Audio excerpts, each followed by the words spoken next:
La mise à disposition de ce million de mètres cubes d'eau est une chose importante. Au moment où on débute la sécheresse, le président Losbar avait déjà fait plusieurs visites de terrain depuis 2022.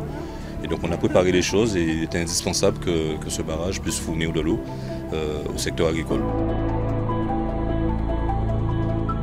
Nous, on est chargé du réseau qui, en l'occurrence, va réceptionner l'eau déchargée du barrage et qui va donc alimenter les conduits d'adduction d'eau brute. C'est vraiment juste derrière cette vanne-là que nos ouvrages se situent.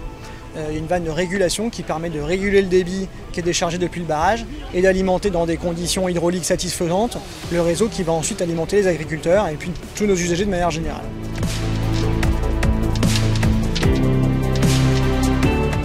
La région Guadeloupe, à travers le président Harry Chalus, s'est engagé à réaliser cet ouvrage important, qui est non seulement lourd financièrement, mais qui représente quand même une quantité d'eau importante et qui nous permet d'être avant-gardistes sur le changement climatique. Et au moment où on l'a lancé, on sentait déjà venir cette situation telle que nous la vivons aujourd'hui en Guadeloupe.